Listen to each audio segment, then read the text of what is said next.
तो संविधान का एक पाप जिसको धोने में 70 साल तक इस देश ने हजारों से ज्यादा फौजी मारे, 42,000 लोग मारे गए धारा 370 और 35 होने के बावजूद भी, और 70 साल में एक राज इस्लामिक राज बन गया जिसका अलग संविधान था। उस संविधान के ज्यादातर प्रोविजन हिंदू और इंडिया के खिलाफ थे।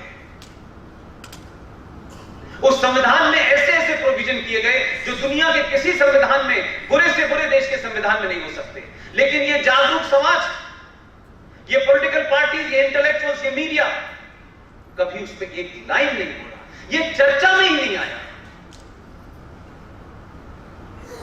इसलिए 1957 में जम्मू कश्मीर का संविधान जब बना और जनवरी में लागू हुआ, तो आपको मालूम है क्या जघन्य अपराध हुआ है। जिस आदेश को गलत तरीके से भारत के संविधान में 14 मई 1954 को जोड़ा गया, उसको जम्मू कश्मीर के तमाम मुसलमान लीडर्स ने कहा कि हम इसे अपने संविधान में लागू करेंगे, लेकिन इसके लागू करने की डेट 1944 रखेंगे। 1954 में कोई कानून भारत के संविधान में गलत सही, वो एक डिबेट हो सकती है, वो आया, लेकिन आपने जम्मू कश्मीर के संविधान में उसके लागू करने की डेट 1944 रखी, और आपने उसमें शरारत क्या थी। इसलिए मैंने कहा कि उस दौर में जो लोग थोड़ा बहुत चीजें जानते थे, वो कितने दबाव में थे, उनके पास कितना सकरा रास्ता था, वो कितनी बचा बचा के अपनी बात कह पाए।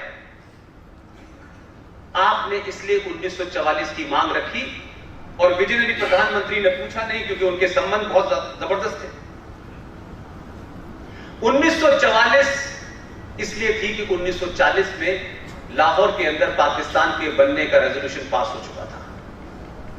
बहुत सारे लोगों को जो इधर आना था, क्योंकि सियालकोट से जम्मू तक एक ही ट्रेन चलती थी और कोई रास्ता नहीं था, लेकिन 44 आते आते वायलेंस शुरू हो गया। आप में से बहुत कम लोग गए होंगे, लाहौर पे जाइए, लाहौर की लाइब्रेरी में घंटों बैठा हूं मैं, मेरे ऑफिस का एक ब्रांच वहां भी थी। उस ऑफिस में उस वक्त के लोग क्या कहते थे, जो आज 10-15 लोग कह रहे थे। 1935 में लोग कहते थे लाहौर में कि बहुत बुरा दिन आने वाला है, बहुत मास लेवल पे यहां मार काट होगी, 1935 में, और खुल्लम खुल्ला कहते थे ये मुसलमानों और सिखों के बीच होने वाली है। जैसे आज बहुत से अल्ट्रा सेकुलर कहते हैं, अरे ये क्या बकवास कर रहे हैं, ये लड़ाना चाहते हैं, ये देश बांटना चाहते हैं, ये भाईचारा है, हम हजारों साल से रह रहे हैं, और गंगा जमुना तहजीब, ये तमाम जितनी भी मदारी की डुगडुगी हैं, ये खूब बचती है। 1935 में जो लोग ये कह रहे थे, वो 1940 में कहने लायक नहीं रहे, और 1944 के अंदर कुल मिलाकर के 5600 परिवार पाकिस्तान के कश्मीर और वेस्ट पाकिस्तान से आए और जम्मू के आसपास आके सेटल हो गए। मैं ये बात किस रेफरेंस में कहना चाहता हूं, कमलेश को मारने वाले आज पैदा नहीं हुए हैं, वो बहुत पहले से हैं। कमलेश की हत्या तो उसके शरीर की हत्या की है। कमलेश की हत्या करने वाले इस व्यवस्था में, सत्ता में बहुत पहले से बैठे हुए हैं। हमने 70 साल में ऐसी व्यवस्था बनाई है कि हम सच बात नहीं कह पा रहे। 1944 की डेट कश्मीर के मुसलमान लोगों ने इसलिए रखी कि 1944 के बाद जो 5600 परिवार आए थे, यानी एक वक्त पूरी दुनिया के अंदर हालात खराब थे, देश अपना लड़ाई लड़ रहा था, आजादी की लड़ाई थी, किसी को कुछ पता नहीं था, लोग परेशान थे। लेकिन 1947 से लेकर 57 तक भी उस वक्त जम्मू कश्मीर में कितने एंटी हिंदू लोग होंगे कि उनकी निगाह कितने गिद्ध के तरीके से थी कि उनको पता था कि ये जो 5600 परिवार आए हैं, इसमें डोगरा है, हिंदू है, सिख है, जैन है, बौद्ध है, फकत ये कि सबके सब हिंदू हैं। लिहाजा उन्होंने कहा इसको लागू हम 1944 से करेंगे। वो 5600 परिवार आज जम्मू कश्मीर में 7.5 लाख है। क्या प्रोविजन है पता है आपको? आर्टिकल 35 का। आर्टिकल 35 में जम्मू कश्मीर राज्य की सरकार को इस बात की ताकत देती है कि वो ये तय करे कि किसको नागरिकता देनी है और किसको नहीं देनी है।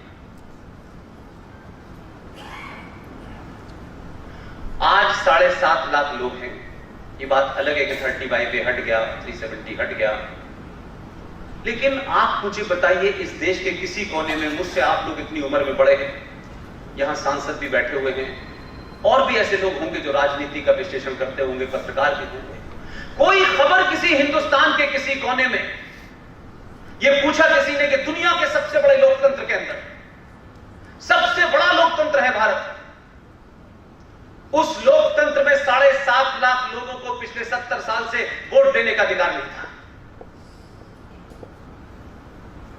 जम्मू कश्मीर में वो थे क्योंकि उनको नागरिकता नहीं थी, क्योंकि वो सारे के सारे हिंदू थे, और नागरिकता नहीं थी तो ना तो वो नौकरी कर सकते थे, न व्यापार कर सकते थे, न पढ़ाई कर सकते थे, न वहां की स्टेट की कोई उनको फैसिलिटीज मिल सकती थी, न चुनाव में वोट डाल सकते थे, न अपना कैंडिडेट खड़ा कर सकते थे। 70 साल से वो लोग इन्हीं अधिकारों से वंचित थे, लेकिन देश में लोकतंत्र की कहीं दुहाई देते हुए मैंने लोगों को नहीं देखा।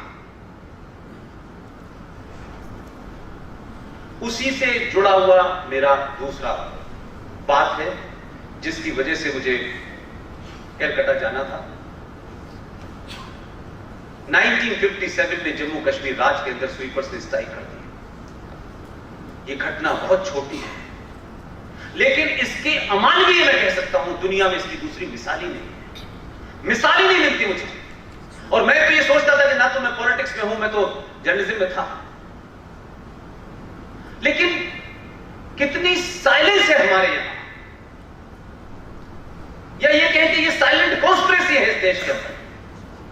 सबको खामोश रहना है कुछ मुद्दों पे, और कुछ मुद्दों पे इतना चिल्लाना लगता है यही इंपॉर्टेंट है। 1957 में जम्मू कश्मीर के मुख्यमंत्री थे बख्शी गुलाम मोहम्मद साहब। राज्य में स्ट्राइक हो गई, राज्य में महामारी फैल गई।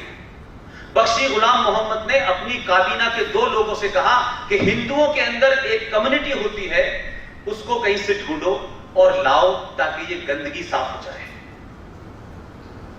वो दोनों काबीना के मंत्री पठानकोट, गुरदासपुर और अमृतसर में, और 200 वाल्मीकियों को ये कह के लेके आए। ये 1957 की घटना है। उस जमाने ना तो किसी को नागरिकता की चिंता थी, देश अस्त व्यस्त हालत में था, जिसको जहां जो कुछ मिल रहा था वो कर रहे थे। वो लोग आए, उनसे वादा किया गया कि आप हमारे यहां रहिए, ये गंदगी साफ कर दीजिए, हम आपको नौकरी भी देंगे, हम आपको नागरिकता भी देंगे। वो लोग रहने लगे। बख्शी गुलाम साहब तो कब चले गए पता नहीं चला। वो गरीब लोगों को ना तो इस बात का कोई एहसास था कि नागरिकता क्या होती है, न इस बात का कोई एहसास था कि हम यहां आए हैं तो ये कोई देश से अलग चीज है। लेकिन कितना ज़हीन खतरनाक था, उस जहन को सोचिए, उस मानसिकता को सोचिए।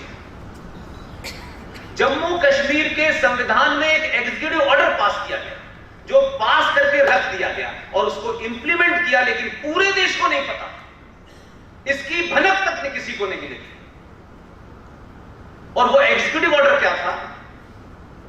यह कहा गया कि ये जो 200 वाल्मीकि आए हैं ये यहां रहें, काम करें, सर्विस करें, इनके बच्चे यहां पढ़ाई कर सकते हैं, लेकिन हम इनको नागरिकता नहीं दे सकते क्योंकि 1954 में हमारे पास अधिकार आ गया है।